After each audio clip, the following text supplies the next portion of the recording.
The wedding coordinator smiled at my younger sister and said, "Welcome back, Ms. Romero. Everything is ready for your wedding." My wedding? Why was Olivia holding my bridal contract who had transferred my venue without telling me? And why did the revised agreement carry what looked like my own electronic signature? Then Olivia shrugged and said, "You weren't going to use it anyway." But one name on the final page told me this wasn't just sibling jealousy. Someone in my own family had helped make the fraud look completely legal. Before I explain how everything unraveled, tell me where you're watching from and what time it is in your country.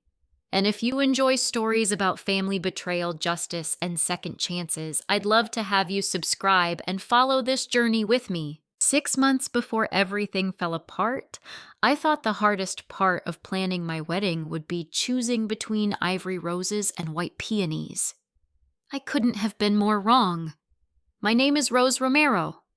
I'm 33 years old, and for the past 9 years, I've worked as a wedding planner and event designer in Charleston, South Carolina. Helping couples build one unforgettable day had become my career long before I ever imagined planning my own. People often asked if it felt strange spending every weekend surrounded by weddings while still waiting for mine. I always laughed and said, "Good things take time." In my case, they really did. I met Ethan Carter at a charity fundraiser where I had volunteered to coordinate the event. He was the architect overseeing the renovation of the historic building hosting the gala. While everyone else noticed the chandeliers and floral arrangements, Ethan noticed that I was crawling under a dessert table trying to fix a broken support before guests arrived. Instead of offering advice, he rolled up his sleeves and helped. That told me everything I needed to know about him. We dated for almost 5 years before he proposed during a quiet walk along the Charleston waterfront. There were no photographers hiding behind bushes, no orchestra, no crowd waiting to applaud. Just him, just me, and a simple ring that meant more to me than anything expensive ever could. When we finally announced our engagement, everyone celebrated. Especially my mother. Monica Romero cried before I even finished showing her the ring. "Oh, sweetheart," she whispered, hugging me. "You've waited so long for this." Dad David Romero hugged Ethan and welcomed him into the family. For one evening, everything felt exactly the way families are supposed to feel. Then Olivia arrived. My younger sister was 4 years younger than me and had always been the center of every room she entered. She had hundreds of thousands of followers across social media, beautiful brand partnerships, glamorous photos, and an ability to make ordinary moments look luxurious. Most people who followed her online believed she lived a perfect life. I knew better. Behind the designer handbags and weekend trips were unpaid credit cards, missed tax payments, and sponsorship deals that had quietly disappeared over the previous year. She wasn't lazy. She simply cared more about looking successful than actually becoming financially stable. When she saw my engagement ring, she smiled for exactly 2 seconds before asking, "So, how much did the venue cost?" Not congratulations. Not, "I'm happy for you." The venue. I laughed awkwardly. "You skipped a few questions." She smiled back. "I'm just curious." At the time, I believed her. Looking back, that conversation was the first warning I ignored. Over the following weeks, wedding planning became part of nearly every family gathering. Everyone wanted updates. Mom wanted to know about flowers. Dad cared about the guest list. My cousins wanted to hear about the food. Olivia only asked about contracts. Can vendors really keep your deposit if you cancel? Ew. How much did you pay up front? Do they let you transfer reservations? Can someone else use the same ballroom if plans change? She asked those questions so casually that I answered without thinking. After all, I worked in the wedding industry. To me, those were ordinary conversations. One afternoon, Mom called while I was reviewing seating charts. Honey Olivia wants to see pictures of the ballroom again.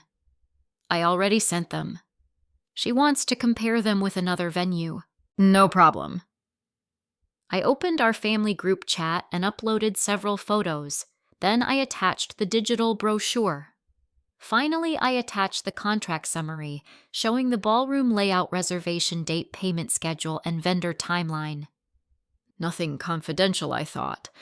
Just enough information so everyone would stop asking the same questions. Olivia immediately replied with a heart emoji. This place is gorgeous. Then another message appeared. Can you send the full contract? I'm curious how these luxury venues organize everything. I hesitated. There wasn't anything especially private inside it. Besides, she wasn't asking for my banking information. She said she was interested because one of her friends had recently gotten engaged. I sent it. Thanks, she wrote. You always know how to organize everything.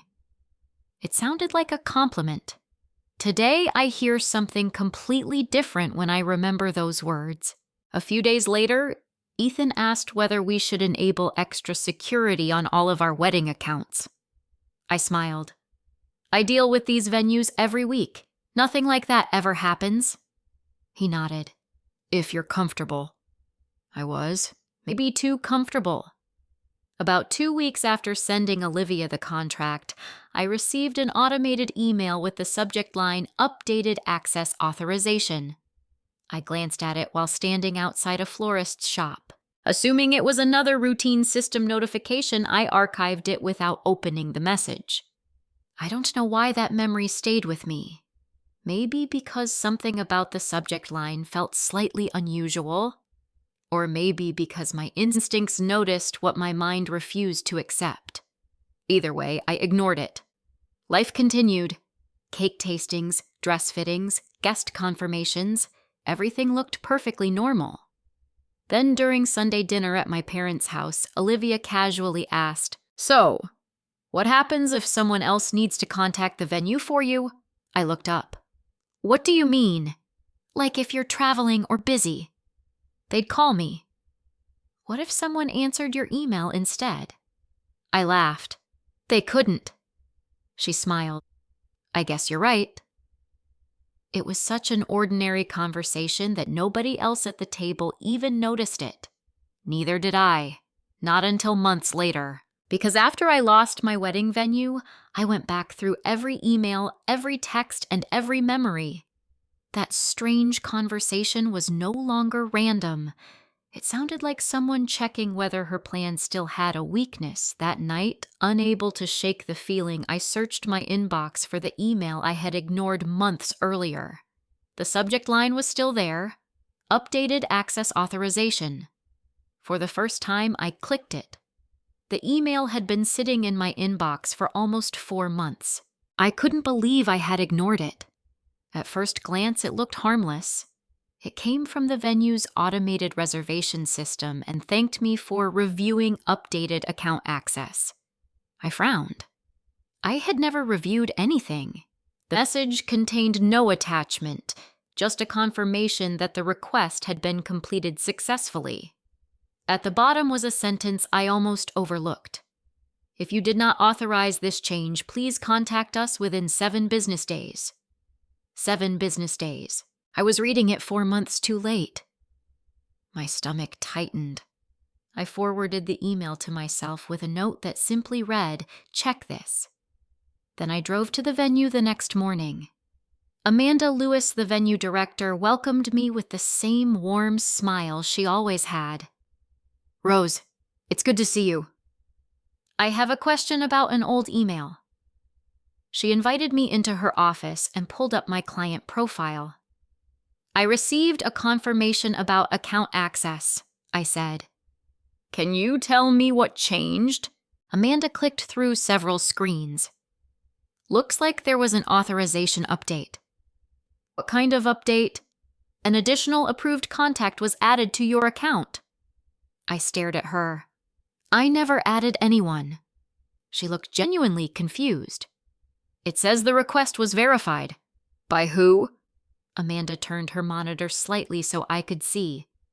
There it was, a timeline with dates, times, and completed actions, primary account holder verified, secondary contact approved, notification sent, request closed.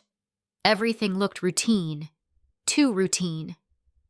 "Can you tell who the secondary contact was?" Amanda hesitated. "I'm sorry, I can't release personal information without opening a formal review." "I understand." She wasn't refusing to help. She was following policy. I thanked her and left, but something inside me refused to settle.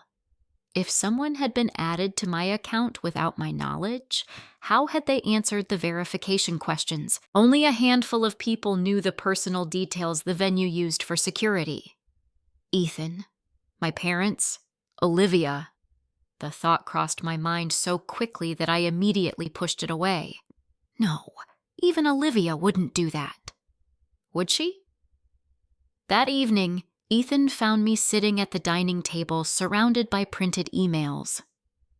"You've been staring at those for 2 hours. I think someone accessed my wedding account months ago." He sat beside me.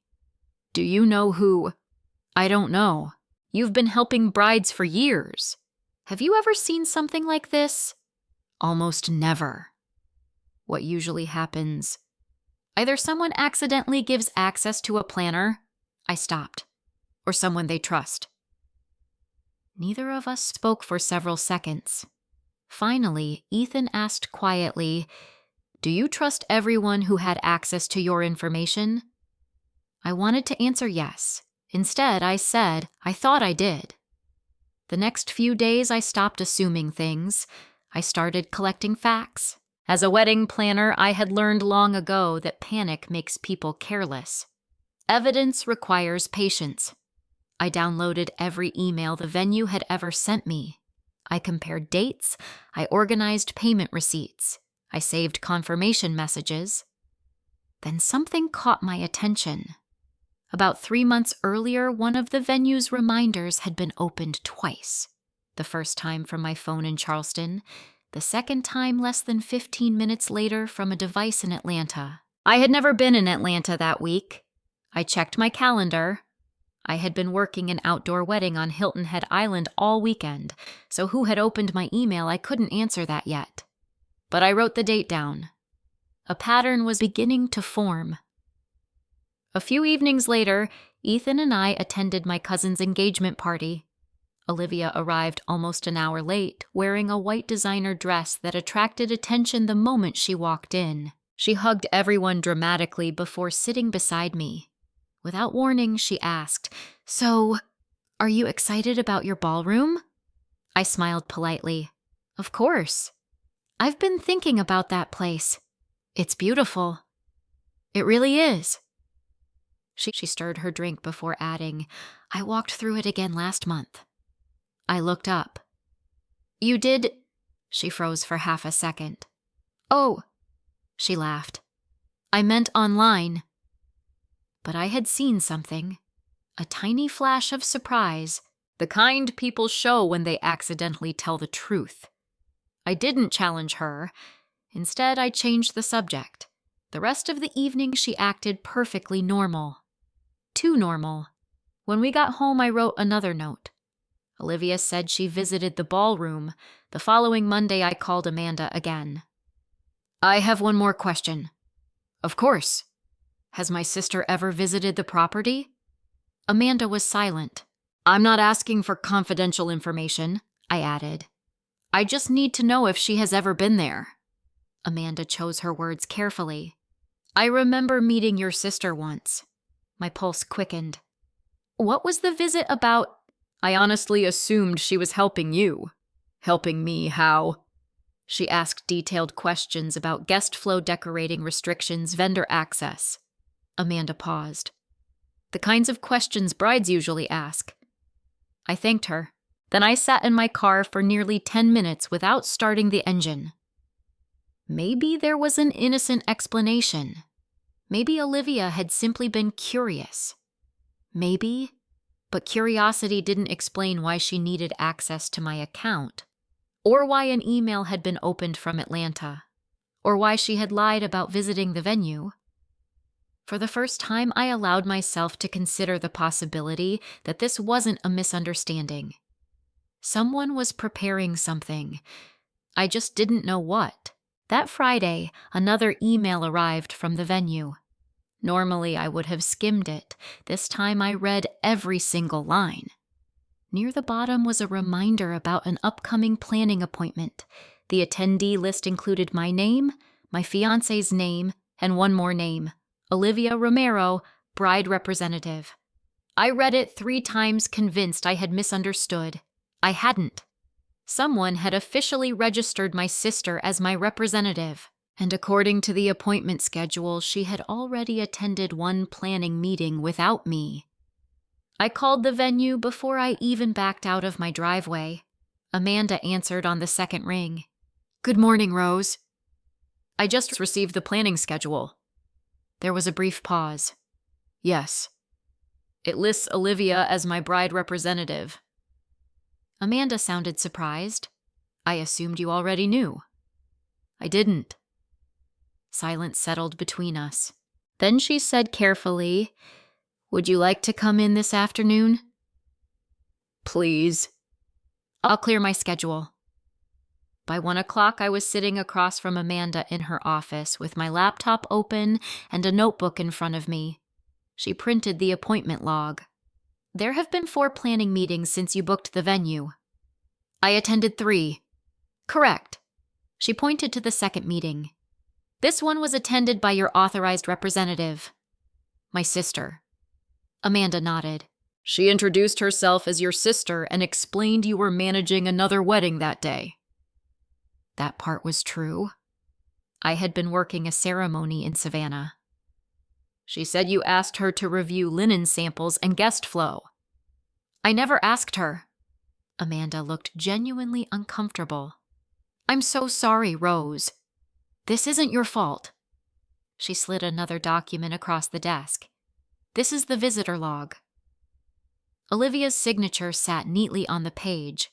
Next to it was a note written by one of the coordinators. "Bride's sister assisting with planning." I stared at the words. Every visit had looked perfectly normal. Nobody questioned her because she knew details only someone close to me would know. Guest count, ceremony time, color palette, the names of my vendors.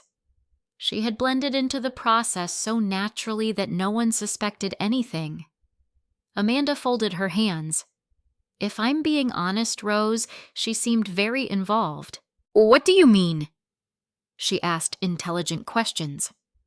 "Like what? Whether contracts could be transferred." My heartbeat slowed instead of speeding up. That always happened when something serious clicked into place. People think panic comes first. For me, clarity does. "Did she ask anything else?" Amanda checked her notes. "She asked what documentation would be required if a bride couldn't attend future meetings." I looked down. Those weren't random questions. Those were research questions. Questions asked by someone building a plan.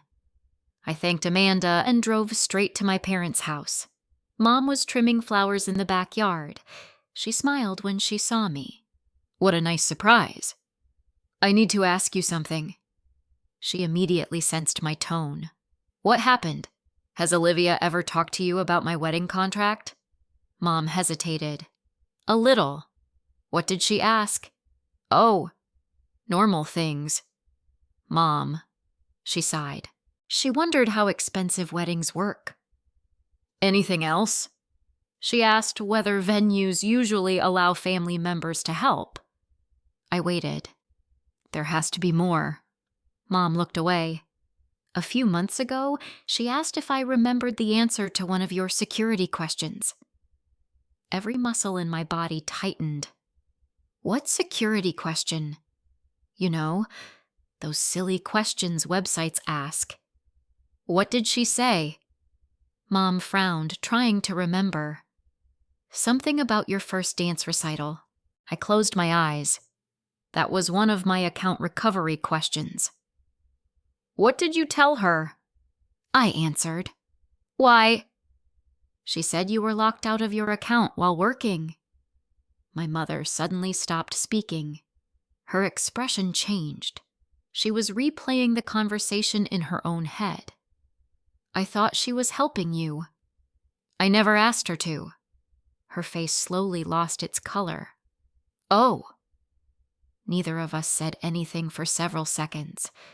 Finally, she whispered, Rose, are you saying? I don't know yet. I wasn't ready to accuse anyone. Not without proof. Mom sat down heavily in one of the patio chairs. I swear I believed she was calling for you. I know. And I did know. My mother wasn't trying to hurt me. She had simply trusted the wrong daughter. Dad came outside after hearing our voices. What are you two talking about? Mom looked at him. I think I made a mistake. Dad listened quietly while I explained the situation. When I finished, he shook his head. This has to be some misunderstanding. I hope you're right. You know your sister. I thought I did. Dad reached for his phone. I'll call Olivia. No. Both of them looked at me. Please don't. Why not? Because if she's innocent, I don't want to frighten her. And if she isn't, I looked directly at him, then I don't want her destroying evidence. Dad slowly lowered the phone. For the first time since this started, he didn't argue. That evening, Ethan came over after work. I showed him everything, the visitor log, the appointment schedule, the authorization email, Mom's explanation. He read every page carefully. Finally, he asked, What are you thinking? I think Olivia has been collecting information for months, and I don't think she's improvising anymore. He leaned back. You think this is planned? I think every question she's asked has had a purpose. Ethan was quiet. Then he said something I hadn't considered. What if she isn't acting alone? The possibility hit me harder than I expected. If someone had guided Olivia through the venue's verification process, if someone understood contracts, if someone knew exactly what documents mattered, then maybe this wasn't simply an impulsive act of jealousy. Maybe someone had been telling her exactly what to do. The next morning, my phone rang while I was preparing for a client meeting. Amanda. Rose, she said, sounding uneasy. There's something you should know. What happened? One of my coordinators remembered something after you left yesterday. What was it? Amanda took a slow breath. The day Olivia attended that planning meeting. Yes. She didn't come alone. I gripped the edge of my desk. Who was with her? Amanda answered quietly. A man introduced himself as your attorney. For several seconds, I couldn't answer. My attorney, I finally repeated. That's what he told our coordinator, Amanda said. None of us questioned it because he seemed familiar with the contract. Do you know his name? I don't. He never gave us a business card. He only said he was reviewing a few administrative details on your behalf. I've never hired an attorney for my wedding.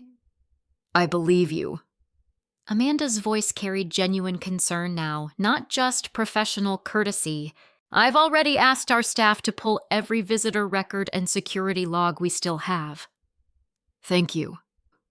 I think you need to come in. I'm on my way. By the time I arrived, Rebecca Coleman, the venue's in-house legal counsel, was already waiting in Amanda's office. She shook my hand, and got straight to the point. Rose, Amanda has explained the situation. I appreciate you meeting with me. I've reviewed part of your file, and I don't know whether fraud occurred. The sentence hit me like cold water. But, she continued, I do know something isn't adding up. She turned her monitor toward me. I'd like to walk you through the transfer process. I nodded. Every contract modification requires 4 separate steps. She pointed to the screen, one item at a time. First, an electronic request. Second, identity verification. Third, digital signature. Fourth, final approval. So someone completed all 4. According to the file, yes, Rebecca clicked another tab. The problem is that these timestamps don't make sense. She enlarged the audit trail. The authorization request was submitted at 10:14 a.m. I leaned closer. The identity verification was completed at 10:15. 1 minute later, I said. Correct. She clicked again. The electronic signature was finalized at 10:16, and the approval 10:17. I frowned. So, Rebecca folded her arms. Rose, I've handled venue contracts for 11 years. What does that tell you? No legitimate client finishes this process in 3 minutes. I looked back at the screen. Why not? Because people read. She smiled faintly. They ask questions. They hesitate. They review legal language. They call their fiancé. They double-check dates. She tapped the timestamps again. This sequence looks like someone already knew exactly what every screen contained. That wasn't proof, but it was enough to make my pulse quicken. Rebecca opened another document. This is the recorded confirmation summary. I expected to hear a phone recording. Instead, it was a transcript. The venue's verification vendor automatically converted calls into written text. The representative had asked several routine questions: name, wedding date, venue location, billing address. Everything had been answered correctly. Almost perfectly. Rebecca highlighted one sentence. Notice this, the representative asked. Would you like to remove all previous contacts after today's update? The response was, yes. I looked up. I would never say that. Why? Because my fiancé is listed as an approved contact. Rebecca nodded. Exactly. If you had requested the transfer yourself, removing Ethan would make no practical sense. That tiny detail suddenly became enormous. Whoever answered that call wasn't thinking like a bride. They were thinking like someone trying to erase witnesses. Rebecca continued scrolling. There is something else. She opened the payment history. The remaining balance wasn't paid from your usual account. I froze. What? A different credit card completed the payment. My card has always been on file. I know. She pointed to the last 4 digits. I don't recognize this card. Neither do I. Amanda looked equally confused. We assumed you had updated your payment information. Rebecca shook her head. Whoever did this wanted the venue completely transferred before anyone noticed. I took a deep breath. So my contract wasn't simply edited, Rebecca finished. It was rebuilt. The room fell silent. Amanda finally spoke. Rose, I owe you an apology. You followed your procedures. We believed we were helping a bride. You were. Amanda looked confused. No, I said quietly. You were helping someone who convinced everyone she was me. Rebecca leaned forward. I've requested additional records from the electronic signature provider. What kind of records? Say, metadata. I'm not very technical. You don't need to be. She smiled reassuringly. Every digital signature leaves traces. Like fingerprints. In a way. It records devices, locations, timestamps, authentication methods, sometimes even browser information. I had spent years reading wedding contracts. I had never once thought about the invisible information hidden behind them. Rebecca closed the file. Right now we have suspicions. But not enough evidence. Correct. What happens next? We wait. Waiting was the last thing I wanted, but I also knew she was right. A rushed accusation could destroy everything. Over the next several days, I forced myself to act normally. I met clients, finalized floral orders, answered emails, even attended a bridal shower for one of my own customers. Inside, though, every notification made my heart race. Then Sunday arrived. My parents insisted on hosting lunch. Olivia was already there when Ethan and I walked in. She looked unusually cheerful. "So," she said with a grin, "how's wedding planning?" I studied her face. "It has been interesting." "I bet."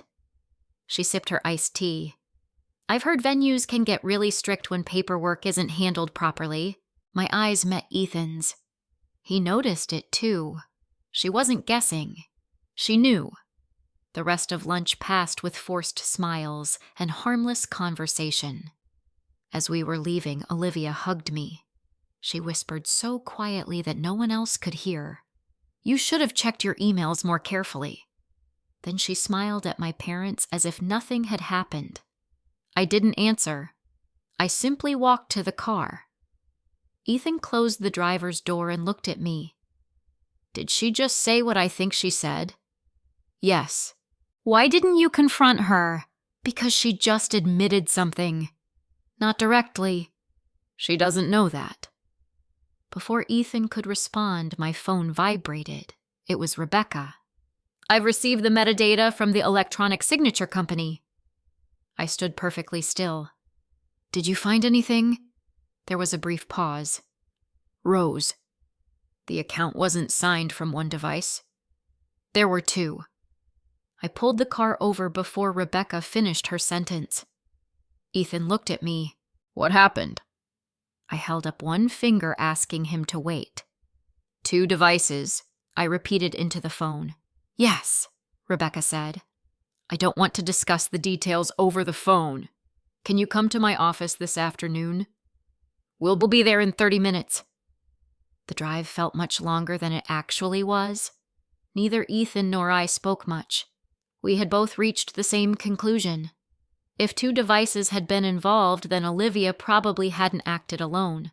Rebecca greeted us with a thick folder already waiting on the conference table. "I've highlighted the important parts." She opened the first report.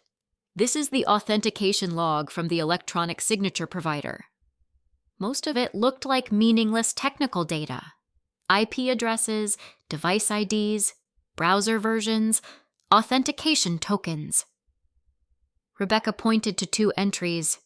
"The authorization request started on one laptop." She slid her finger down the page. "The final signature was completed from a different device." I frowned. So someone switched devices halfway through. Exactly. Is that unusual? Very. She explained that legitimate customers almost always completed the process on the same phone or computer they started with. Changing devices wasn't impossible. It was simply uncommon. "What about locations?" I asked.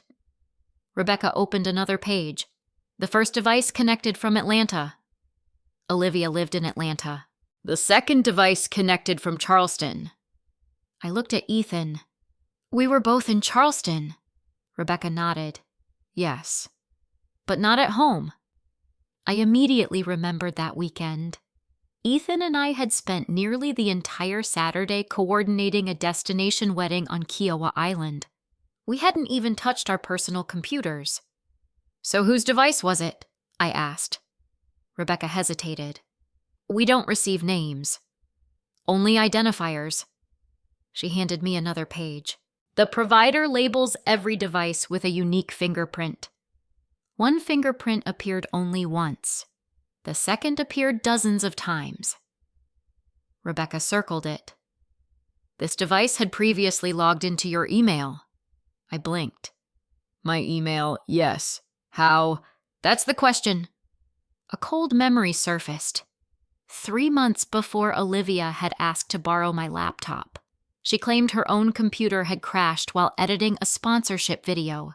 She had kept mine overnight. At the time, I hadn't thought twice about it. "I let her borrow it."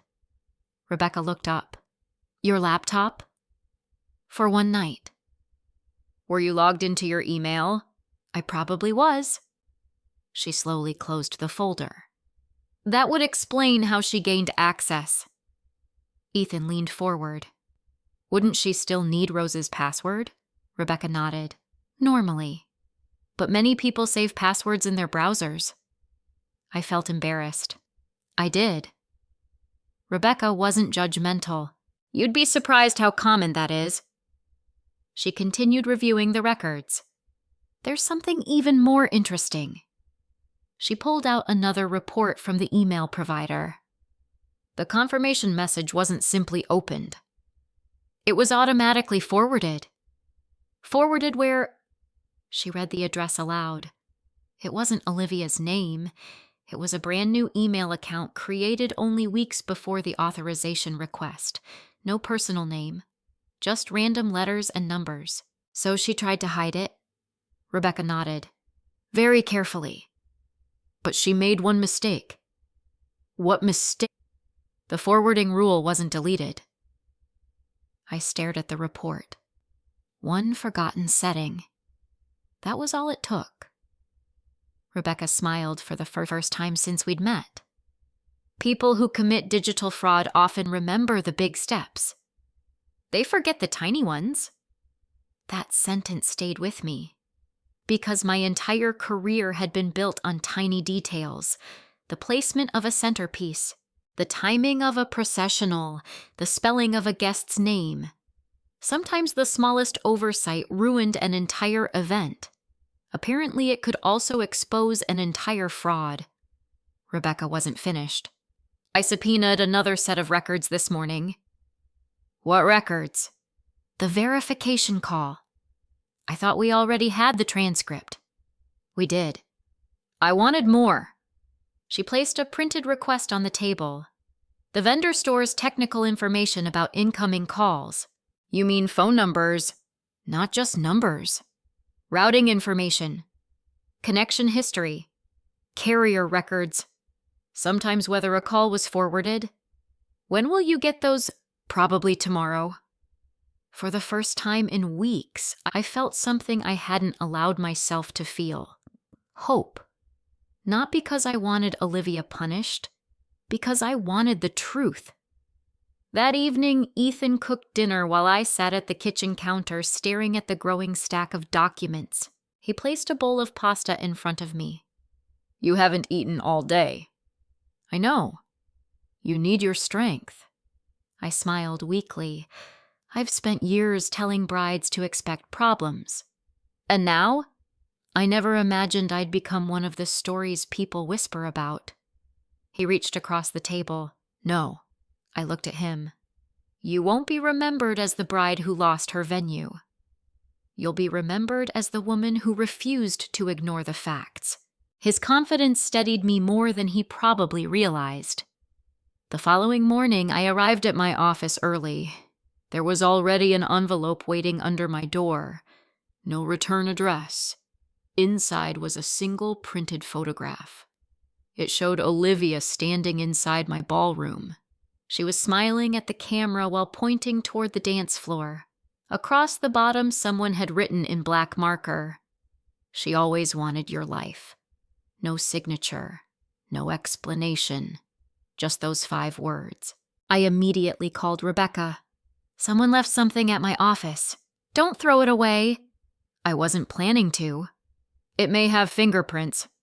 I understand. Before hanging up, she said something unexpected. Rose, I received the carrier records. My heart skipped. And the verification call wasn't placed from Olivia's phone. I frowned. Then whose phone was it? Rebecca took a slow breath. It belonged to someone in your family. I closed my office door before asking the question I had been dreading. Whose phone? Rebecca didn't answer immediately. I'd rather show you than tell you. Within an hour, Ethan and I were back in her office. She laid 3 documents side by side. The first was the call record.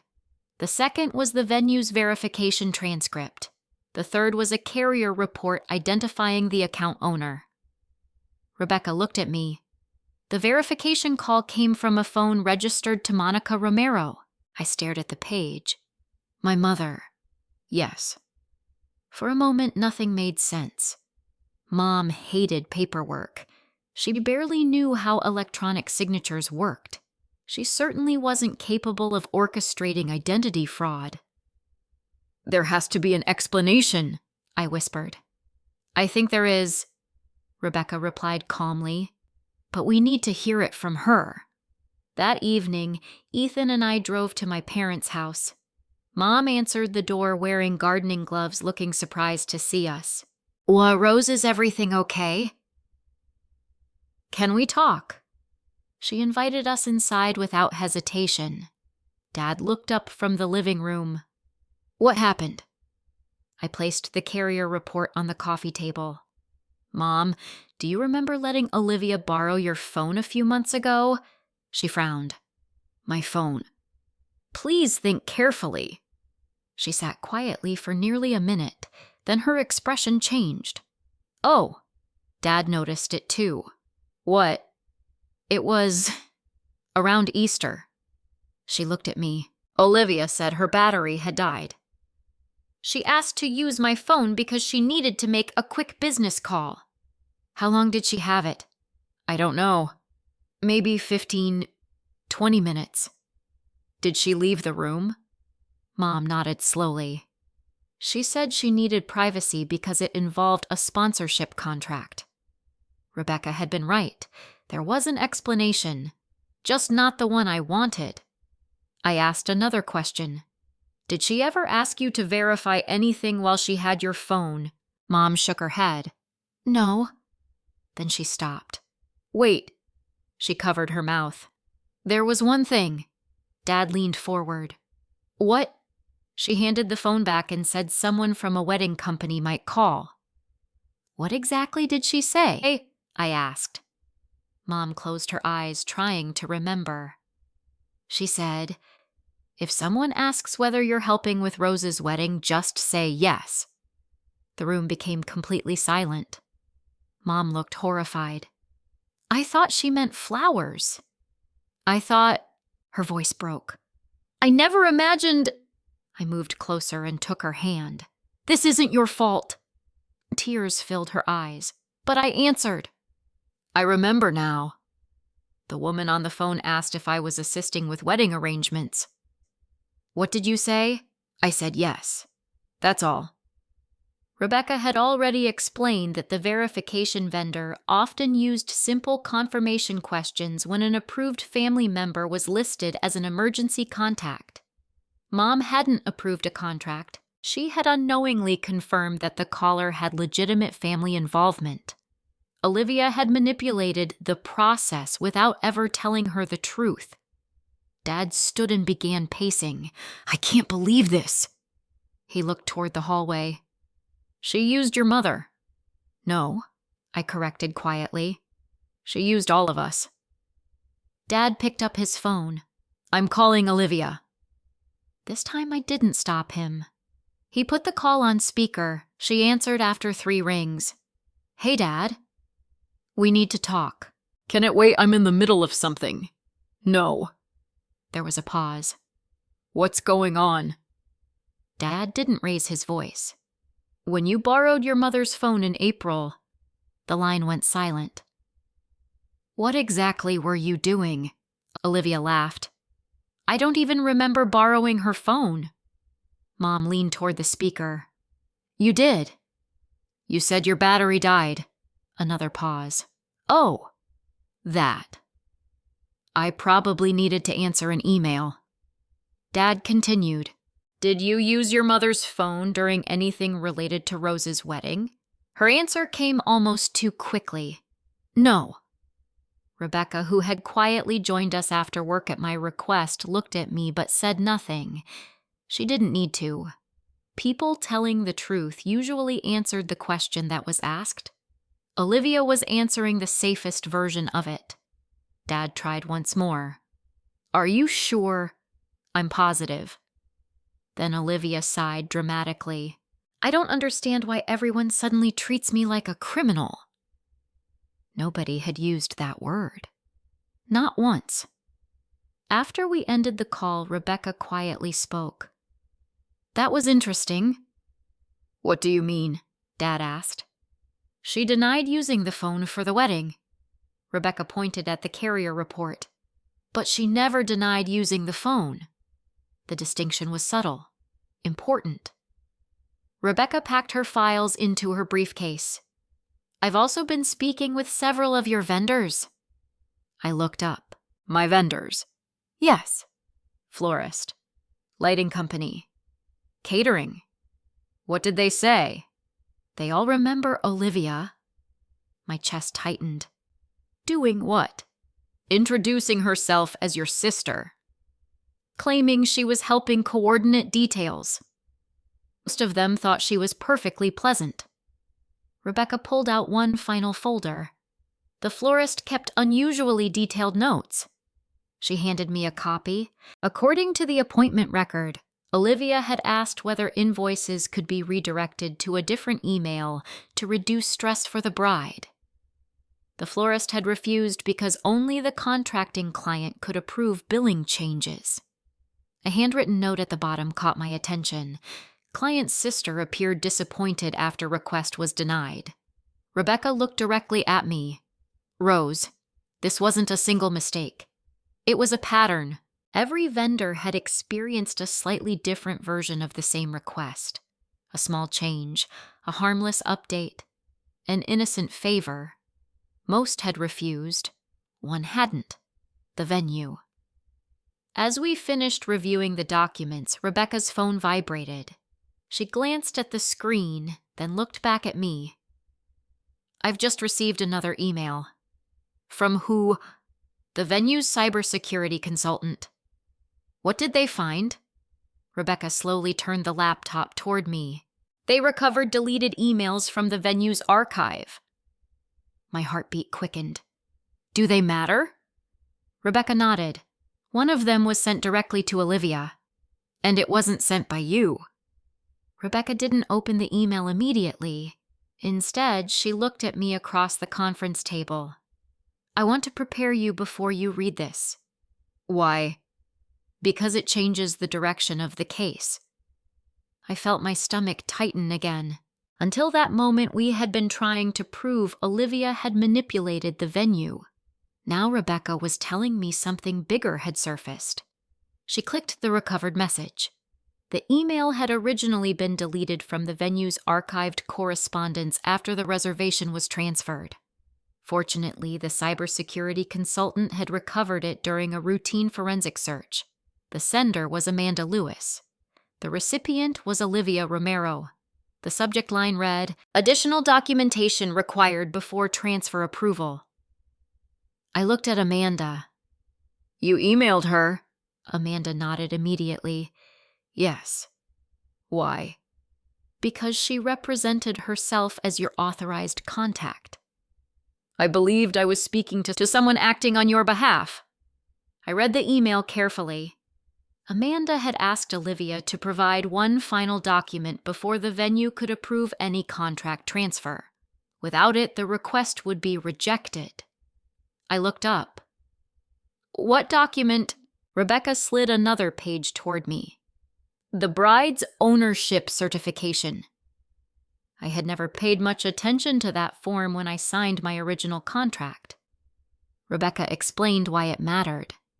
Whenever a wedding contract is transferred to another person, the requesting party must certify under penalty of civil fraud that they either are the original contracting bride or have written authorization from her. So Olivia had two choices. Rebecca nodded. Either produce your written authorization or falsely claim she was the original contracting bride. Amanda quietly added, she chose the second option. The room became silent.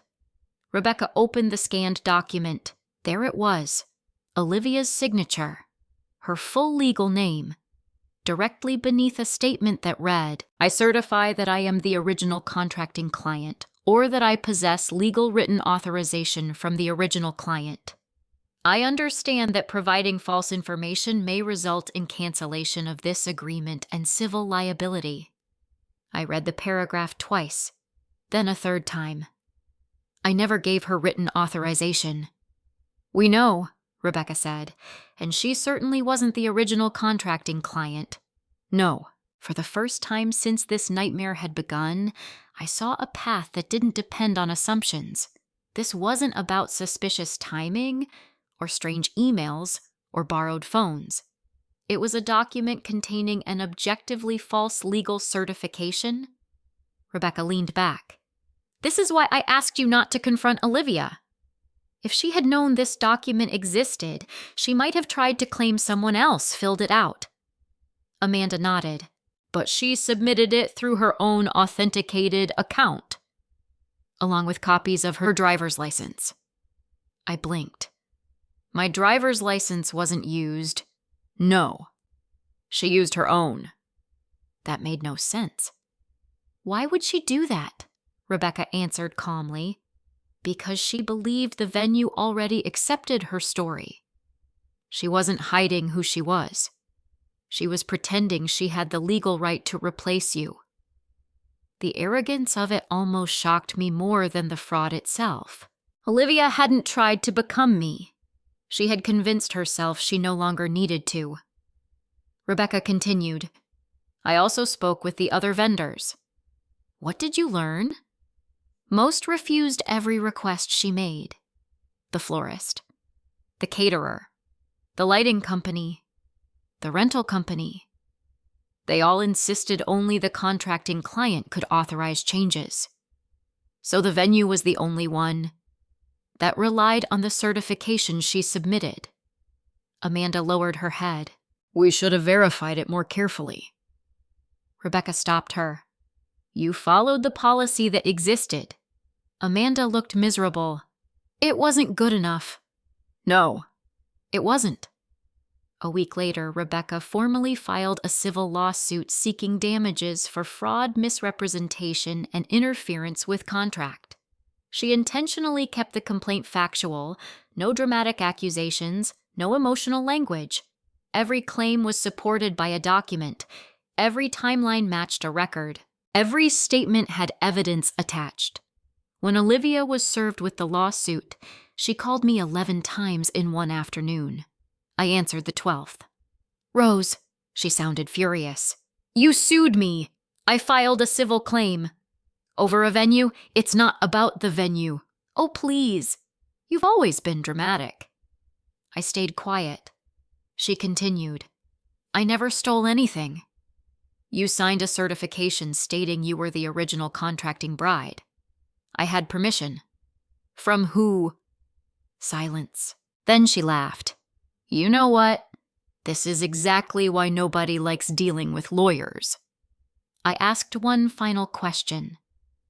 Do you have anything in writing showing I authorized you? Another pause. I don't need to answer that. No, you don't. She hung up. Rebecca smiled when I told her about the conversation. Why are you smiling? Because she still believes this case is about family. It isn't. No. She opened the complaint again. This case is about documents, facts, and choices. Not siblings, not hurt feelings, not jealousy. Documents. A few days later, the court ordered both parties to attend mediation before setting a trial date. Rebecca explained that mediation wasn't about deciding who was right. It was an opportunity to resolve the dispute before trial. Olivia arrived wearing an expensive cream-colored suit and carrying herself with the confidence she always displayed online. She barely looked at me. Her attorney placed a stack of papers on the table. Rebecca quietly reviewed them. After less than 2 minutes, she closed the folder. Your client has denied every allegation. Olivia crossed her arms. Because they're false.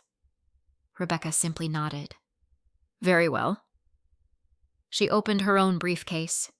Instead of speaking, she placed one document in the center of the table, the bride's ownership certification. Olivia's confidence disappeared for the first time. She stared at the paper without touching it. Then she looked at her attorney. Very softly, she asked, Where did they get that? Olivia's attorney picked up the certification and read it in silence. I watched his expression change line by line. First confidence, then confusion, finally concern. He looked at Olivia. Did you sign this? Olivia hesitated for just a second. It looks like my signature. Rebecca didn't interrupt. She simply slid another folder across the table. Inside were the electronic authentication records, the metadata from the signature platform, the recovered email from the venue, and the audit trail showing exactly when the certification had been uploaded. Nothing dramatic, just facts. Olivia's attorney turned another page. The upload came from your client's authenticated account. Rebecca nodded. Correct. He continued reading. The driver's license submitted for identity verification also belongs to your client. Correct. He closed the folder and quietly asked Olivia, "Did Rose ever give you written authorization to transfer this contract?" Olivia folded her arms. I had every reason to believe she would. Rebecca calmly replied, "That wasn't my question." No one spoke. The mediator looked toward Olivia. "Ms. Romero," Olivia finally answered. "No." It was the first honest word she had spoken since this entire nightmare began. Rebecca didn't smile. She simply placed one final document on the table, the original contract. Next to it, she placed the certification Olivia had signed. "These two documents cannot both be true." She pointed to my contract. "This identifies Rose Romero as the original contracting bride." Then she pointed to Olivia's certification. "This states that Olivia Romero is either the original contracting bride or possesses written authorization from Rose Romero." She paused. "We have already established that no written authorization exists." The mediator slowly nodded. "So the certification contains a false statement," Rebecca answered quietly. "Exactly." Olivia suddenly leaned forward. "You don't understand." Everyone looked at her. "I wasn't trying to steal anything." Rebecca remained perfectly composed. "What were you trying to do?" Olivia took a deep breath. "I only wanted the venue." The sentence hung in the room. She continued before anyone could respond. "My engagement fell apart. I lost my sponsorships. I couldn't afford the deposits for another venue. I'd already announced online that I was getting married." Her voice began to shake. "I couldn't admit everything was falling apart." She looked directly at me for the first time. "You already had everything.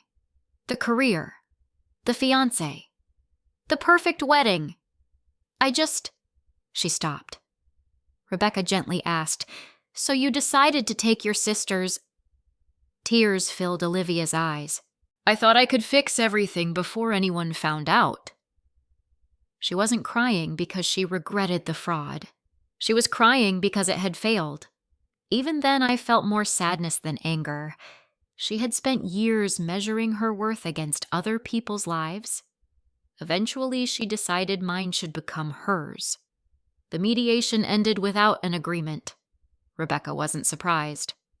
"Some cases need a judge," she told me afterward. 3 months later, we appeared in civil court. Unlike television dramas, there were no dramatic speeches. No surprise witnesses bursting through the doors. No shouting. Just documents, questions, answers. The judge spent most of the morning reviewing the electronic records. Rebecca carefully explained each step of the transfer process in plain language.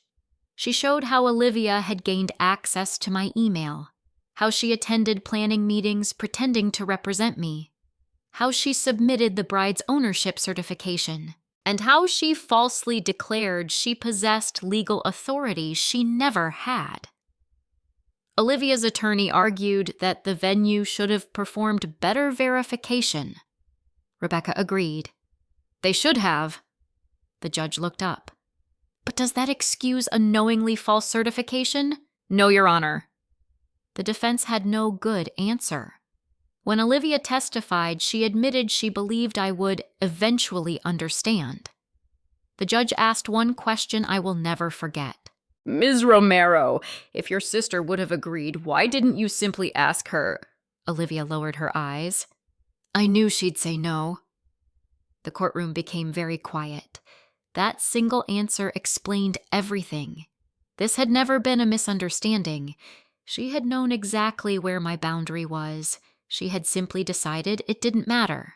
The judge ruled that Olivia had intentionally made false representations during the contract transfer process and was civilly liable for the financial losses directly caused by her actions.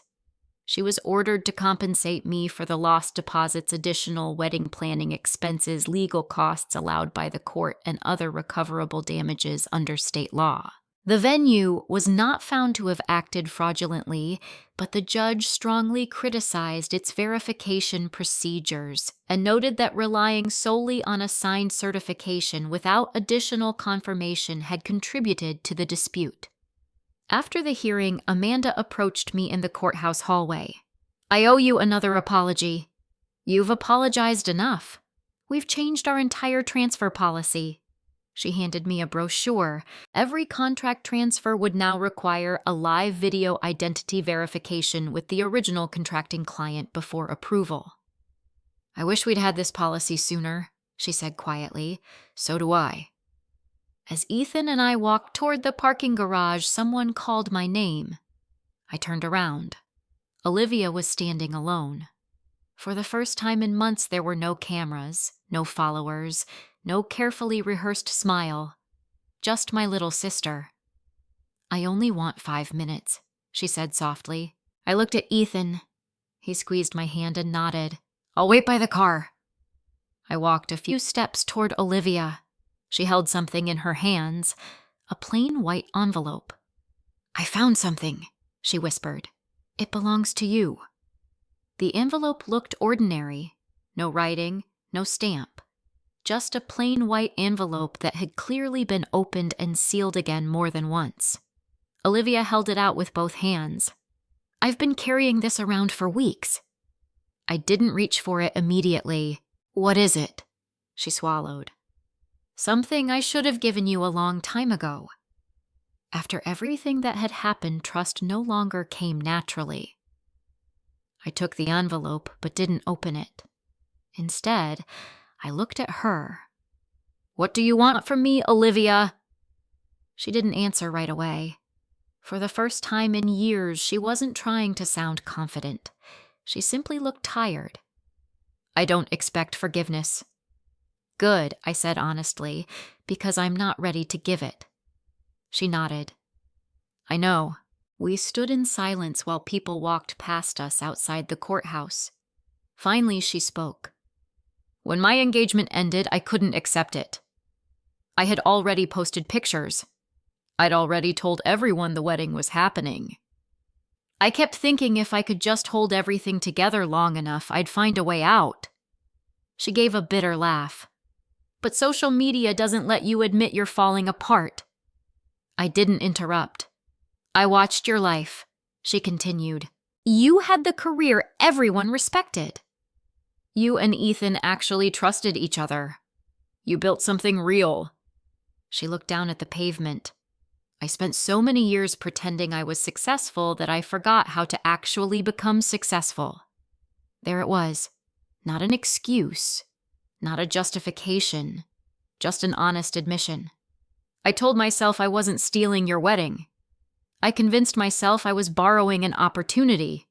But every lie required another lie, and eventually, I couldn't tell the difference anymore." I finally opened the envelope.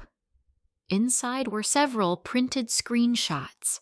They were messages Olivia had exchanged with herself in a private notes app. Ideas, plans, reminders. One entry caught my attention. "If Rose finds out, admit nothing until she has proof." Another read, "Mom will answer if I tell her it's about helping with the wedding." Then I reached the final page. It wasn't another note. It was a handwritten letter. "I'm sorry," were the first 2 words. Not because I lost, not because I got caught. "I'm sorry because I spent years believing your success somehow meant there wasn't enough left for me. I blamed you for choices that were mine. I wanted people to admire me the way they admired you.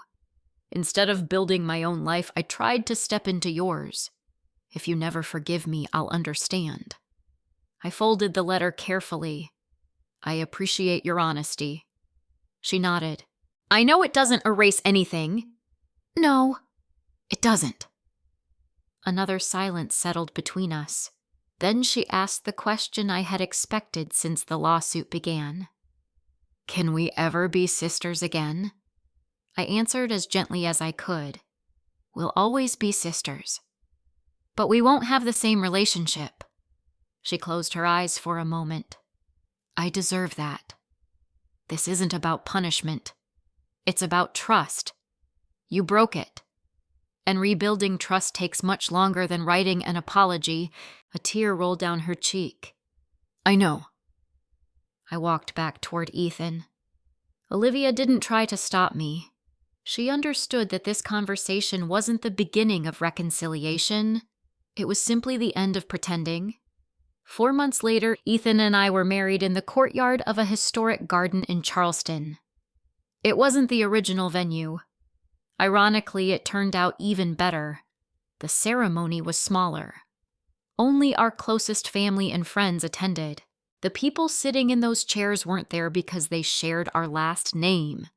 They were there because they had consistently shown up with honesty, respect, and love. Mom and Dad were invited. They accepted responsibility for the role they had unintentionally played. Neither of them asked me to move on. Neither asked me to keep the peace.